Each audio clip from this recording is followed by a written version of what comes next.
Okay, recording has started, and I will hand it over to Adrian. Excuse me. Thank you, Chris. So for about a month now, almost, Chris and I have been planning to take advantage of this opportunity around the My Data Global Annual Conference that we're both members of and participants in various ways.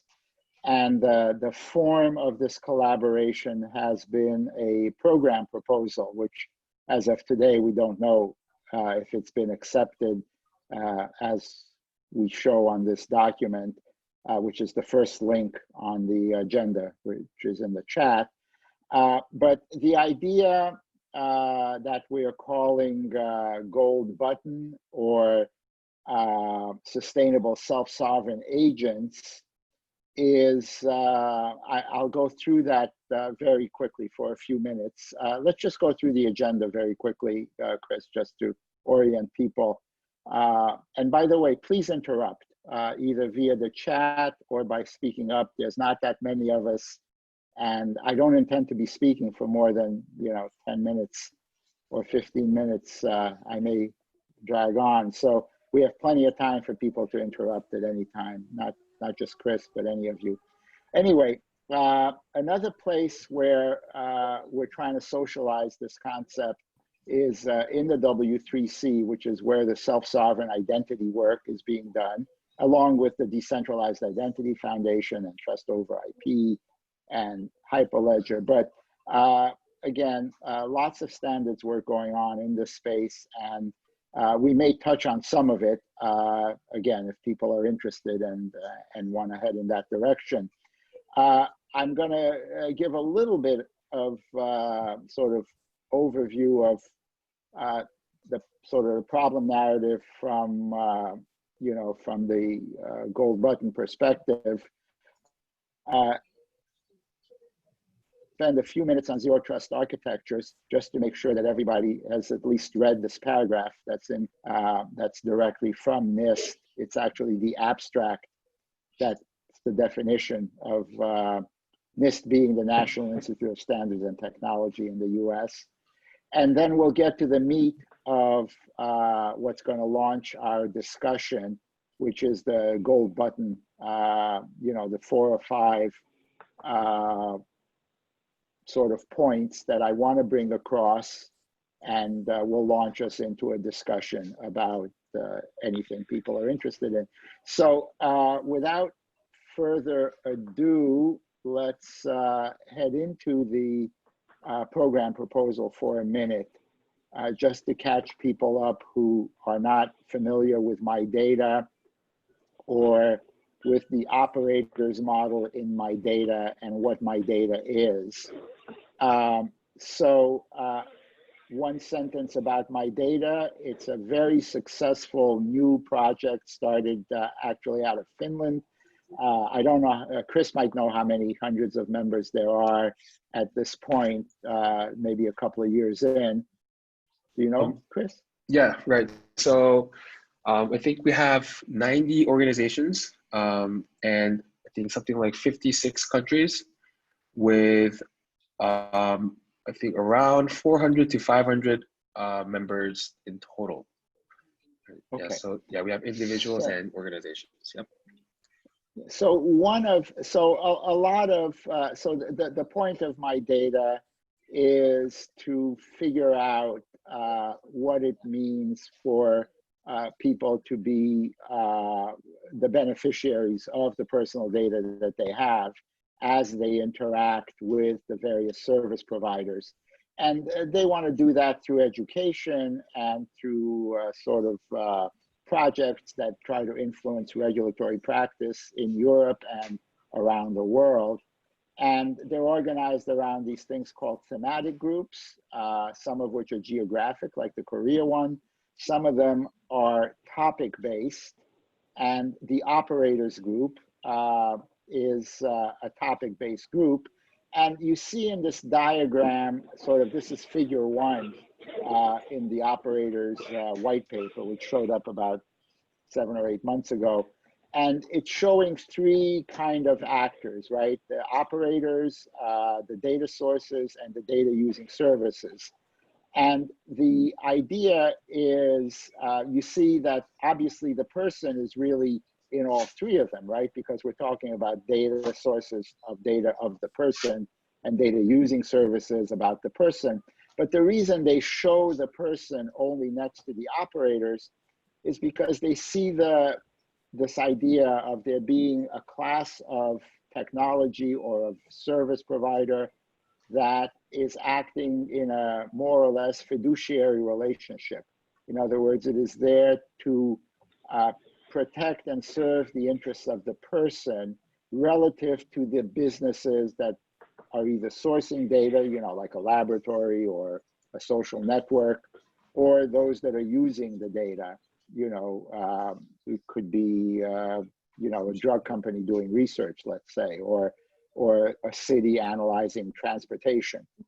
Okay, so this has been around, like I say, and the thing that Gold Button and the Sustainable Self-Sovereign Agents program proposal is about is to try and figure out what, you know, what does it mean for these things to interoperate, to be substitutable, to be compatible with each other, these operators, the data sources, and the data using services.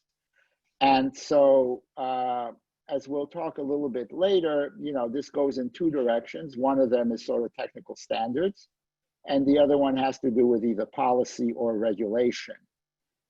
So if you want to go to the 4 sessions, and we'll just say a word about that, Chris, and then we'll move on, because I don't want to delve in that. So what we're basically proposing, Chris and I are organizing this, is 4 sessions, which are going to be each an hour each, and they will be fireside chats. In other words, they're not going to be presentations, but we're hoping if all 4 of them are allowed into the program, each one of them will have a moderator, and the moderator will, and we will invite, you know, 2 or 3 experts. And so the first session is a review of the use cases. We're basically talking about 3, real estate, COVID-19 pandemic readiness, and education, with people that have worked in these, you know, to try and deal with these problems from a personal data perspective for years now. The second session is more about sort of the business models. To the extent that these agents are fiduciaries, do they look like doctors that you hire by the hour? Do they look like things that you own yourself, you know, self-hosted systems that are not beholden to anybody? Do they look like a service provider, like a bank that's regulated to serve your needs and nobody else's? Or do they look like data brokers, you know, that are meant to sort of have a responsibility to the individual, but also a responsibility to data users? Do they look like government? And this is going on around the world. And we're just going to talk about who's going to be paying for these agents. And, you know, if some of these agents are to be open source in the free software sense, in other words, literally controlled by the individual, how is that going to fit with the ones that are not completely free software? And then session 3 is actually, so session 2 is a business sort of oriented session. Session 3 is oriented to what are the standards that, you know, the My Data principles would want to see become the framework for this kind of interoperability and for shifting power to people and to communities and away from what one might call the platforms, for lack of a better single word. And then finally, session 4 is kind of like where we're going to be talking about, you know, after this introduction in this hour, and you know, basically, what's the next steps? Yeah, the mysterious numbers that are showing up there are sustainable development goals. Is that what the S stands for? Yes, They're the yes, that's UN right. development goals, and Right. and other and you know, increasing fairness and sustainability. Those are like my data principles, Right. etc. So Right. remember, this is all in the context of my data. Do you want to say anything more about this, Chris, before we move back to the agenda?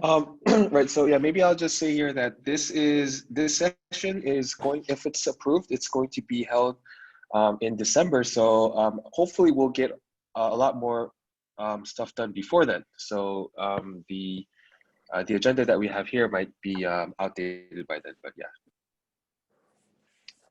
Okay, That's it. so I think that's the overview of sort of the My Data program proposal. The next link there is a version of this. It's the W3C use case proposal. And we may or may not get into this. Again, we could talk about it some more. It's one of your tabs there, Chris.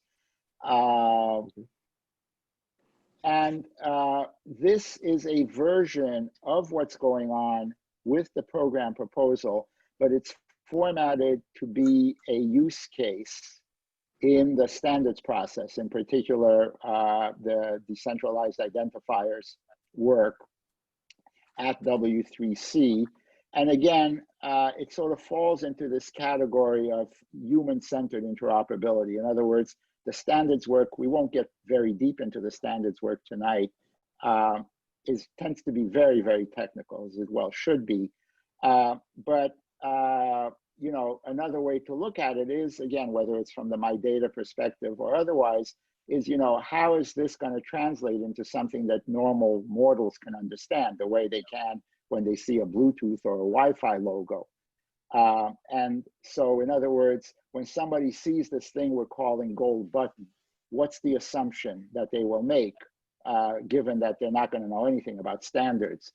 I don't know, Kalia seems to be on, and maybe she wants to say a word. She's been heavily involved in both the standards work as well as My Data, and maybe she wants to say a quick word about sort of the relationship between My Data world and the standards world. If I can put you on the spot, Kalia, or else not. I'm not sure what would be good to share. I mean, I think that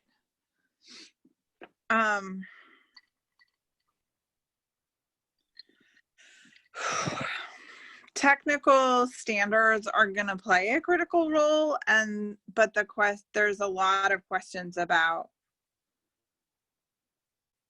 you know, how they're implemented and how do people encounter them, and how do we build like a whole ecosystem around them, right? And how do enterprises that have existing code, what is the path to their adopting these standards? They're all really excellent questions. I hope, yeah, I'm not sure what else to say at this point. That would be helpful. You can say later. We'll continue. And again, great. None of this is pre-scripted, so I don't like putting people on the spot just like that. But since you're here, okay. So let's go back to the agenda. Chris, do you want to go through this use case for a minute, or what should we do? Maybe I'll just add here that so Alice here, she goes through a bunch of transactions and she realizes that everything is kind of connected. And the reason for that is because all of these different entities that she's interacting with are certified or they are gold button service providers. So to Alice, seeing the gold button means that she knows that her data is going to be compatible with all these services. So that's kind of the perspective of the human in this framework, and she doesn't actually see her DID. It's just that she just sees the gold button and she knows that it works. So yeah. Perfect. Okay. Just to sort of put this in perspective, again, we don't have time to go into what would be session one in this program of, what are the use cases, but I would just sort of propose to all of you that you sort of see the problem narrative in these two bullets. One of them is the diagram, the Singapore NDI stack. And basically we have all of these very visible problems around personal data. You all know sort of the saga of TikTok in the United States. You may not know V2V as an acronym. It stands for vehicle-to-vehicle communications in cars, which is going to be mandated by governments quite soon now. And that's an awful lot of personal data. Does it get used for anything else? On Tuesday, Apple announced the Apple Watch and just doubled down on the monitoring outside of the hospital and security infrastructure of hospitals on things like blood oxygen as well as everything else. How is that personal data going to be used? We have states in the cities, actually not states in the United States, that have already banned facial recognition, and companies, major companies that have basically said we're going to put a moratorium on facial recognition in our companies. These are very large companies. How are we going to deal with that? We have the problem, which is long, as to, we have these credit bureaus, but in general, people are looking for a more flexible and more standards-based and more useful way of dealing with credit than just the 3 credit bureaus in the United States or their equivalents in China or wherever.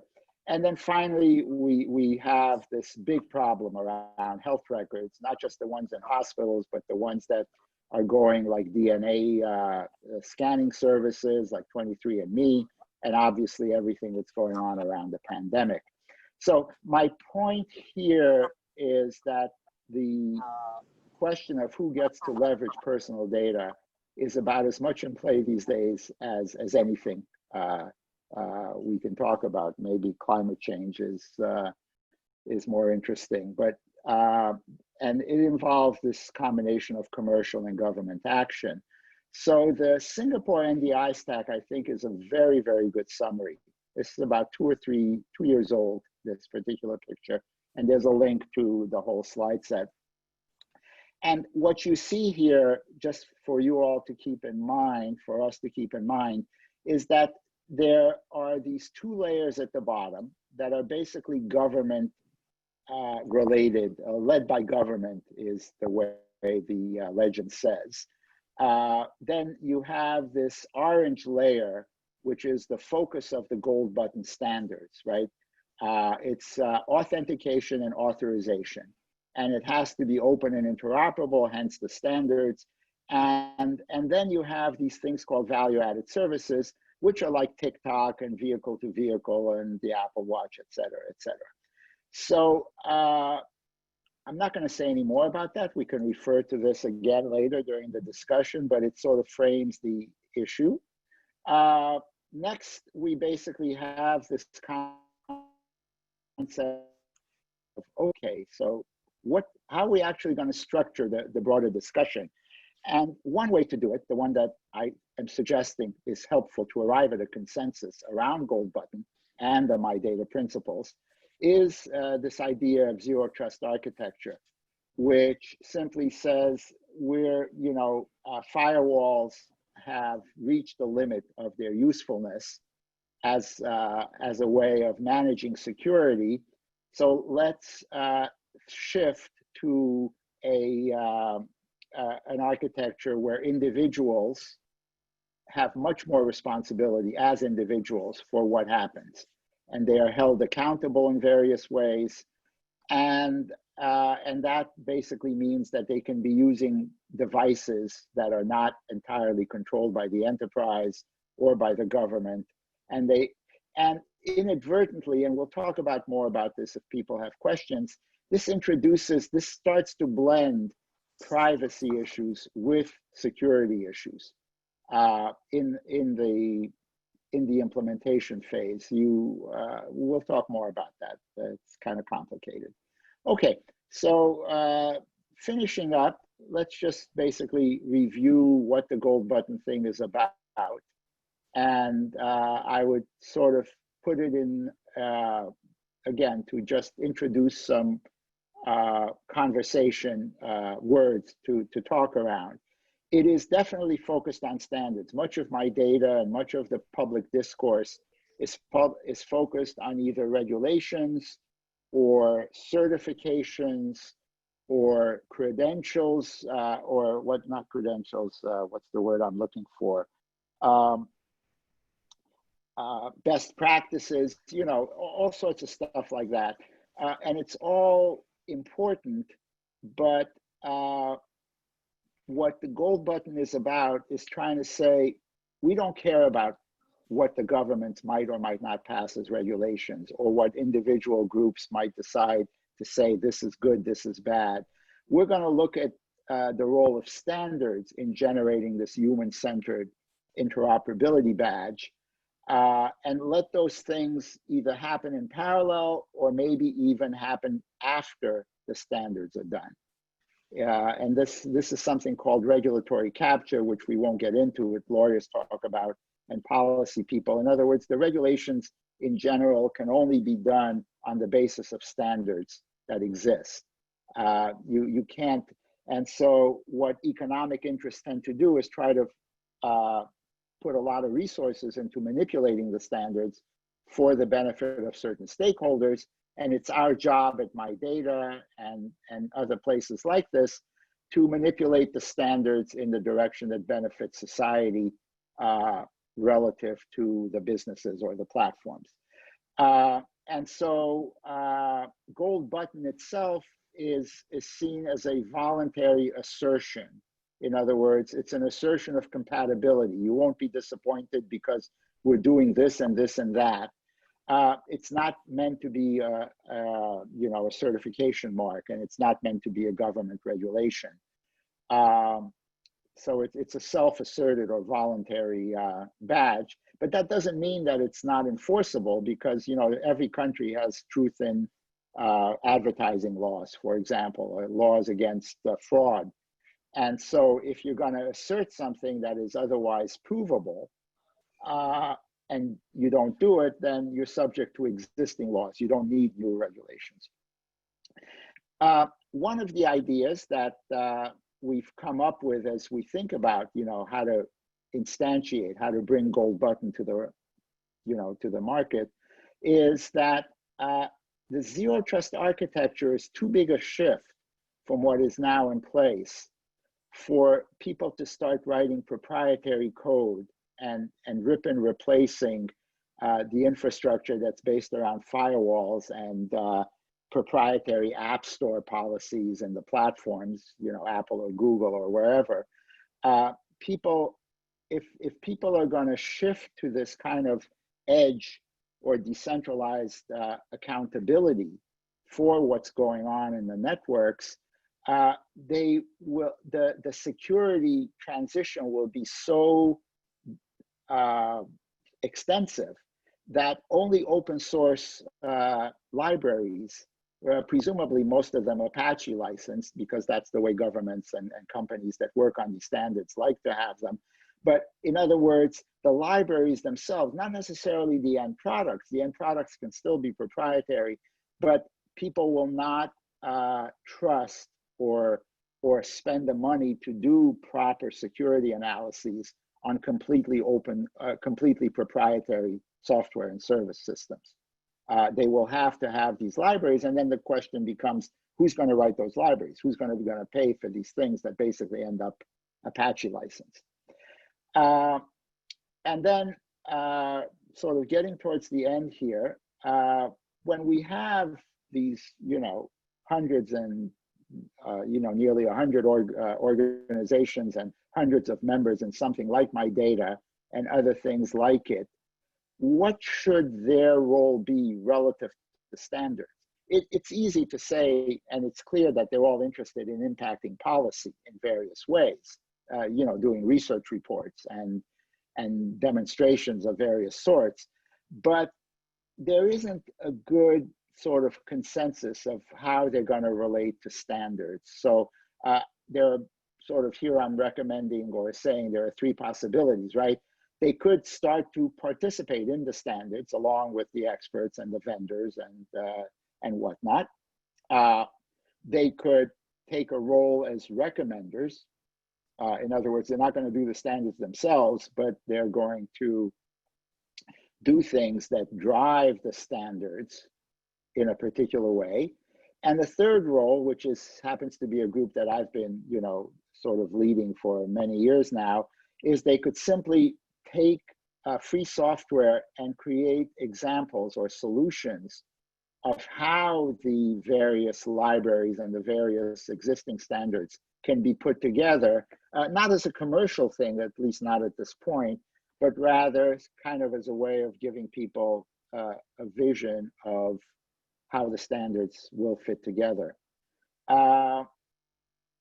And so there we are. It's 29 minutes after the hour. I'll stop talking Okay. and hand it over to Chris to lead a discussion. Right, so let me just kind of finish up what Adrian was saying by taking you to HIEofOne.com. This is a open source personal data storage solution. Am I allowed to say that? Well, it's an agent with a personal data store along with it. The trustee itself is not a personal data store. Okay. It's the agent. And there's also a trustee community. So there's HIE of One has, and you won't see it here, but if you go into Michael's GitHub and our GitHub presence, which is right now very rocky, we're basically saying patients will have a self-sovereign agent and they will participate in self-sovereign communities. You can see those first two links there that basically lead nowhere. And both of those are self-sovereign. In other words, they're free software, they're not licensed from anybody, and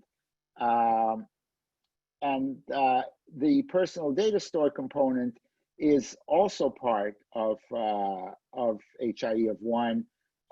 It is an electronic health record that was written for a small practice, but it only has one patient in it. So it's compliant with all of the standards. And what it means effectively is that the physician in this case can sign into that electronic health record that is controlled and self-sovereign to the patient and can write an order or a prescription. Even though there's only one patient in that record. So you can sort of see how authentication and authorization become primary. Again, if you look back at that stack, the NDI stack from Korea, you can see that the trustee is that orange layer. The value-added services are either the hospitals or the PHRs, the personal health records, and the smart watches and everything else. And so that's kind of what HIE of One is demonstrating, has been for a while now. Cool. And maybe just one more question for you, Adrian. So HIE of One is based on the GPL license. Is that correct? And yes. Could you go ahead? Yes. Maybe you could kind of explain what the GPL license means, and then compare it to the Apache license and what the differences are, so that our audience can kind of know. So both Apache and GPL are open source licenses. So that means that they can easily be reviewed for security and to some extent privacy issues. And the difference is that a GPL license forces improvements to be shared with everybody, whereas an Apache license allows you to take the open source code, improve it, and in effect make it proprietary as part of your business model. And so because the code has to be written by somebody, these libraries and these products, right? Somebody has to invest in writing that code. The Apache license is vastly, vastly more popular in general for these libraries because the people that are writing them, want to be able to use them in their own proprietary products for the most part. Not all products are proprietary, but many of them are. And even if the products themselves are open source, what happens is that they get to be so complicated and difficult to support that you really have to depend on that one sort of business that is going to manage that code, and you don't really make other businesses take it over or fork it too readily. GPL, on the other hand, has this benefit that it can create communities even when the standards are not yet in place, right? So in other words, when people have to contribute back into the soup that everybody is eating, right? When they improve an ingredient, the soup, everybody's soup improves. What that means is that you can accelerate or the emergence of best practices or of standards, because in effect, everybody benefits from that. So, when you have something like Linux, which is probably the most prominent example of GPL code, you can sort of see how at some point that contribution model where everybody benefits, and you might have Linus Torvalds as king saying, what goes in and what doesn't. It's certainly not like a standards organization process at all. There's no consensus per se, yet you can make progress in a different way. And so that's the difference. That's the licensing issue here that we're going to be seeing more of. Again, I'm not trying to philosophize here. I'm only trying to say, with respect to Gold Button, look at this distinction in terms of zero trust architecture shift. In other words, this is not a general philosophy of how we, fix society here. It's simply saying if corporate entities and governments are interested in improving security and in allowing a next generation of innovation through zero trust architecture, then there will be this combination of libraries and GPL examples and other stuff that I haven't thought of, or we haven't thought of yet, or I don't know of yet. But anyway, that's my point here. Right, great. So I think maybe so I'm not an expert on this either, but from what I understand, the GPL license is, for instance, if you have Linux, then you have these different flavors of Linux, and although they are all under the GPL license, there are differences between the flavors through trademarking. So trademarking is one way that you could brand your license, or the GPL license software for your own profit, if that's what you want to do, right? I should point out that all these flavors of Unix tend to be substitutable, more or less. At least for the most part, if you're sophisticated enough to be using Linux, the switching cost or the differentiation is not that large. So yes, trademarks are valuable, but it's not as much of a lock-in issue as you might imagine.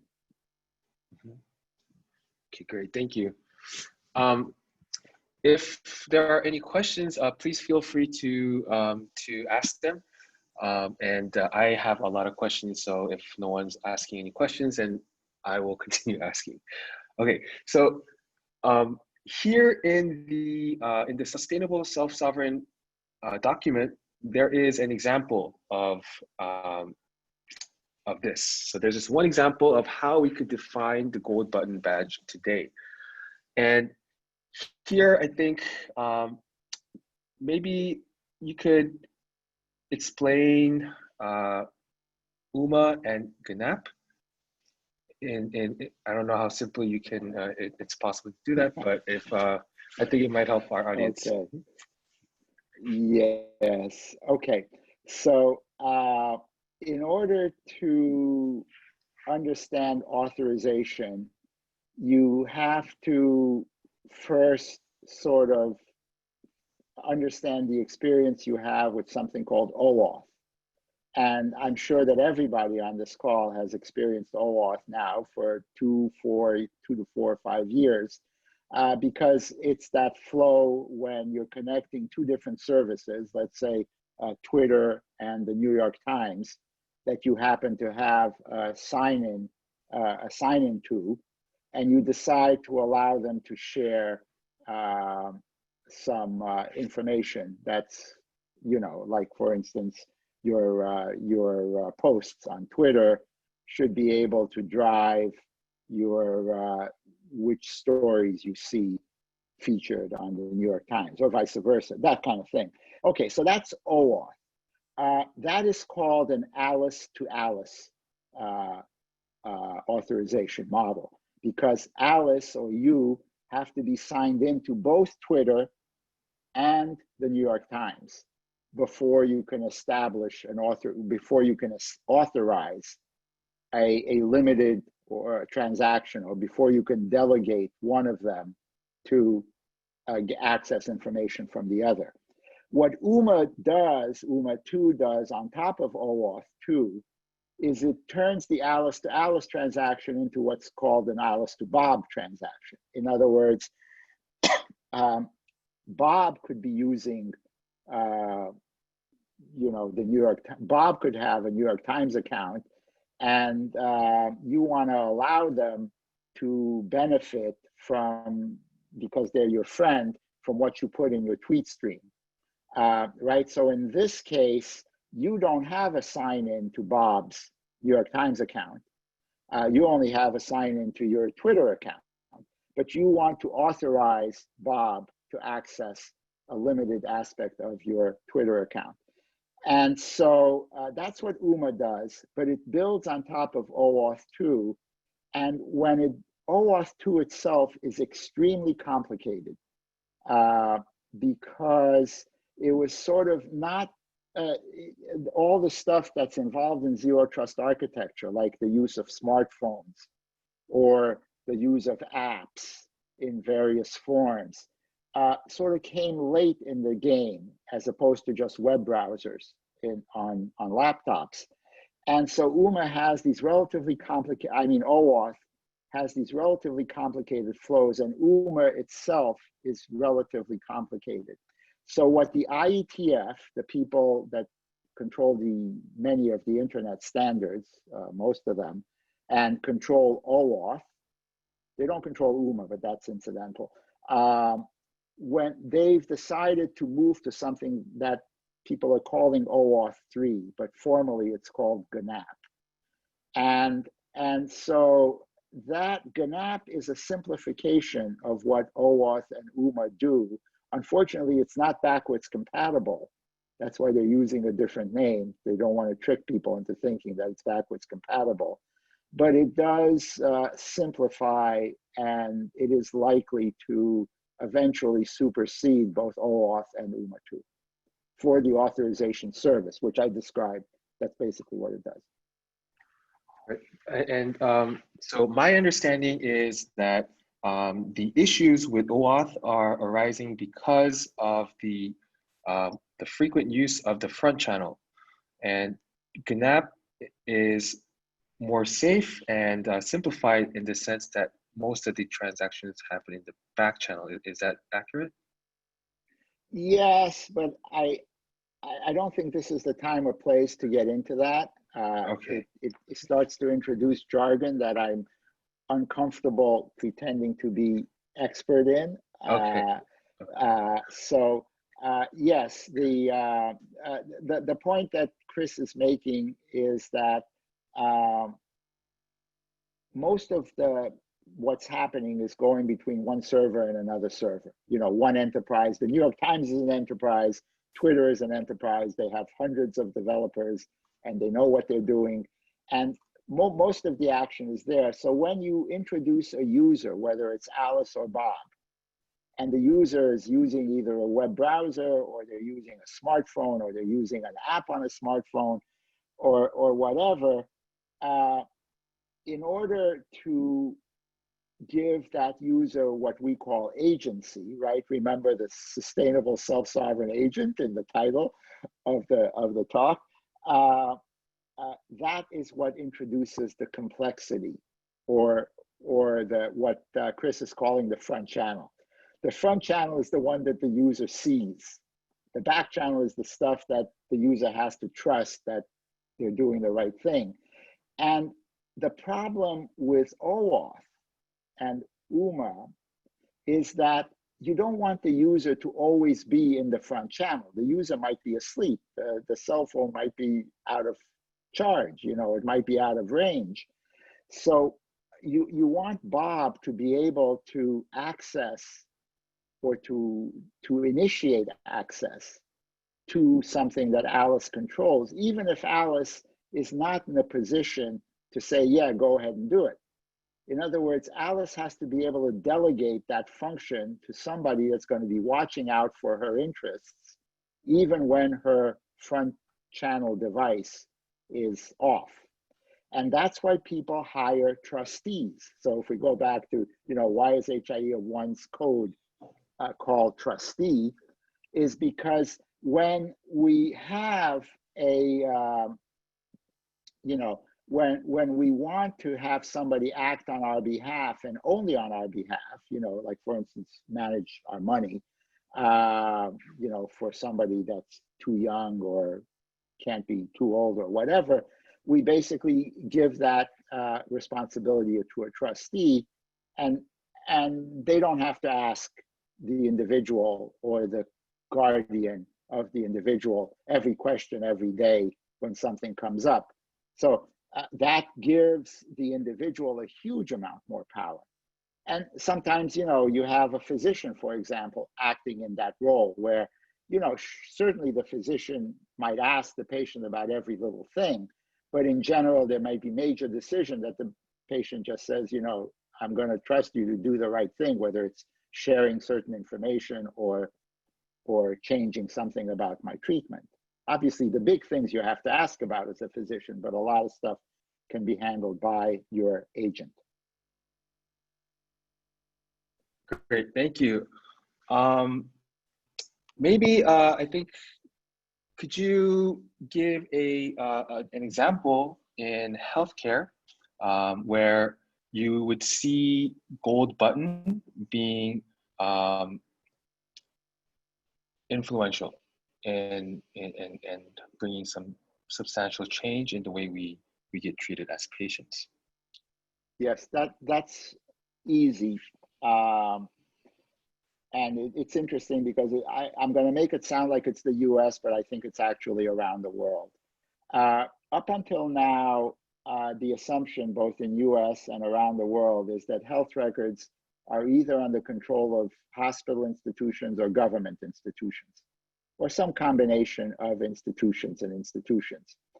And that kind of works up to a point, but what people are realizing now is that there are so many consumer services and they are so powerful. I mentioned the Apple Watch, I mentioned DNA sequencing, I mentioned the importance of sort of tracking location in a pandemic for public health reasons. Just healthcare is incredibly realizing that for important social reasons, and some of them we call social determinants of health. In other words, how do you make sure that healthcare resources are allocated fairly to everybody in the country? That this idea that health records are the domain of institutions is no longer tenable, regardless of whether you believe in zero trust architecture or you want to continue it.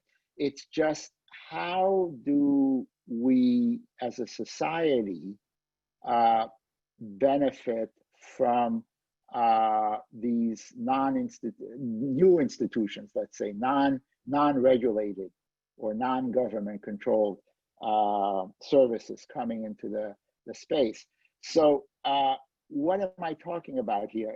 Fundamentally, I'm saying that in order to make this transition in healthcare and in other domains as well, we have to introduce consent in a much more transparent and visible way. In other words, the sort of the flip side of the zero trust architecture, where you hold individual employees accountable for their decisions, is from the patient perspective or the citizen perspective, you introduce enough transparency and enough agency, enough control to go along with that transparency, so that they can now cross between these institutionally controlled databases, the hospital and the government, and these private business related things like Apple Watches and DNA sequencing services that are not controlled under that existing thing. So what Gold Button does is, like I say, it's a standards focused thing. It doesn't count on any regulations over, how those institutions are regulated. The institutions can voluntarily say they're Gold Button compatible, and that means that they're willing to give this agency, this power, to the patient's doctor, for example, or to the patient's lawyer, if need be, or to the patient's community, of people with the same rare disease. In other words, so that's the healthcare example here. So would you say that Gold Button is pretty much about interoperability for personal data, or is there anything that you would add to that? Well, Gold Button, no, I wouldn't. I think up higher on the agenda it says who benefits from all this personal data, right? It was that question above the NDI Stack picture. Who gets to leverage personal data? I think this is a question that that the pandemic has brought to light very much, because all around the world, we have different countries, for instance, trying to figure out sort of the equivalent of vehicle-to-vehicle communications for collisions, except now it's smartphone-to-smartphone collisions for people. Yes, we have the societal problem. We want TikTok, we want Facebook-like services, but who gets to leverage to benefit from that data? Okay. And so then, what would you say is needed at this point in order to make this happen? What can we as yes, please go ahead. Well, I think it's very clear that we need patients and citizens to organize, whether you think of it as unions or cooperatives or clubs. These standards, remember, I didn't put in any references, but I might put one in the chat if somebody else talks for a minute. These standards, it's the issue of regulatory capture. And if the only way you're going to get regulations in effect for interoperability is based on available standards, right? Because the government can't write the standards, they can only write the regulations, but the regulations must drive the standards. If the only people that are working on standards are the people that have a private interest, an economic interest in a particular solution, and everybody else, meaning the individuals, the communities of individuals, are just sitting there and not participating in the standards process, then it's too late. So what we're trying to do here, what I at least am trying to do, is to figure out what the role of my data and other organizations that are trying to take this on, and maybe governments too, will be in order to counter the regulatory capture issue. So somebody else talk for a minute, and I'll put in the chat a link to a document that has to do with regulatory capture. So yeah, we have how have a question here, someone. So actually, I think this is a really good question. So the question is, and maybe I'll say it kind of slow since you're looking for that link. Whether gold button is applicable to a business-to-business environment is the question that we receive. And if I were to answer, I would say definitely it is.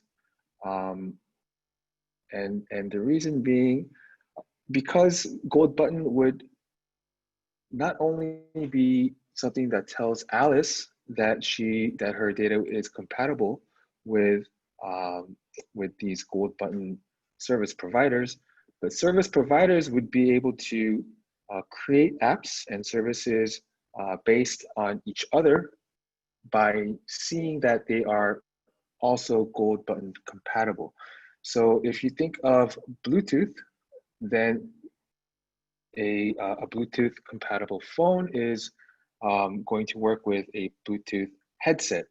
So in that sense, if we think of data sources, which would be the entities that are providing personal data, and if you think of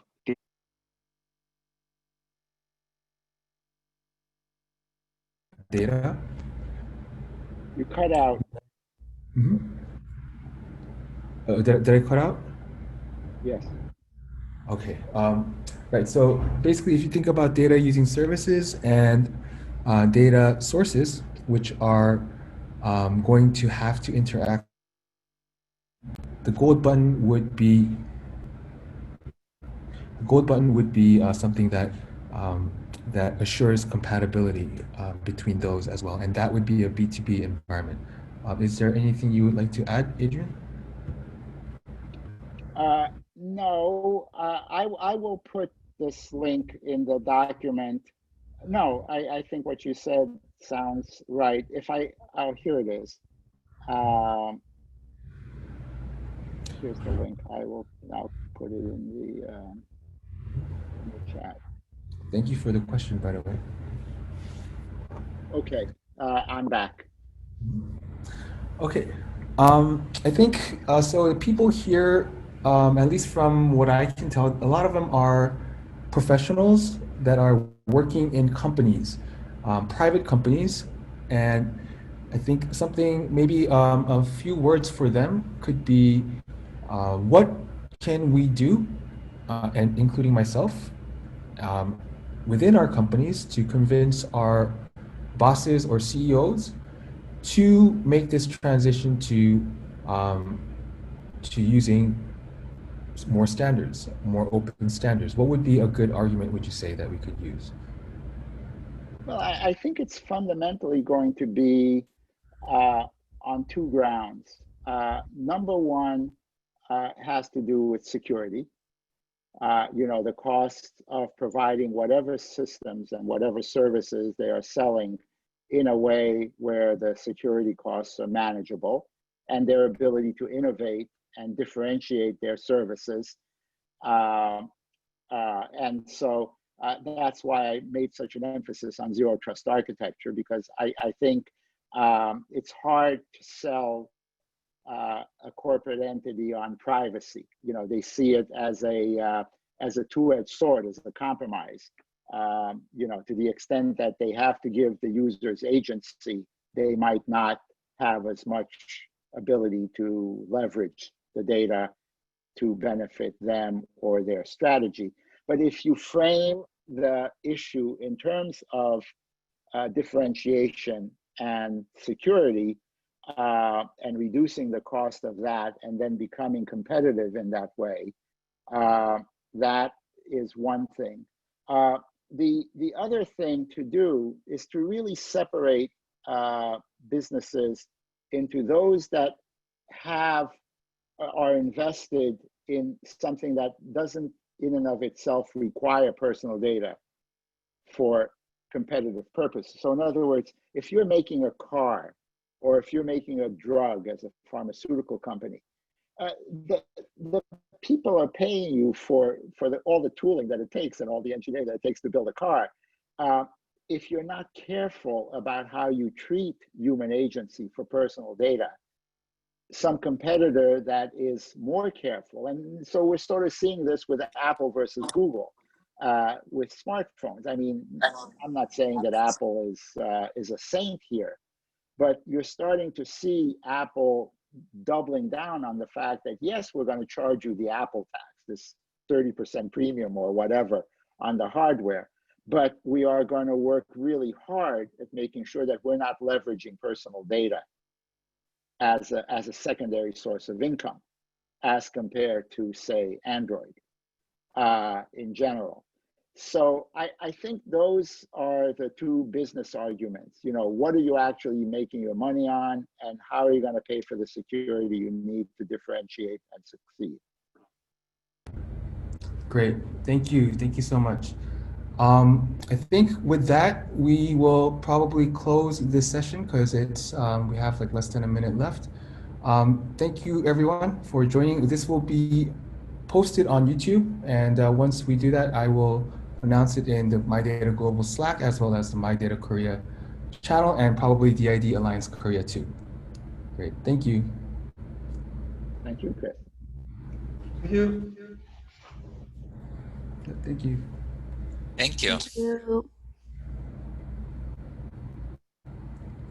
I'm ending 감사합니다. the meeting. 예, 감사합니다. Ending the meeting now.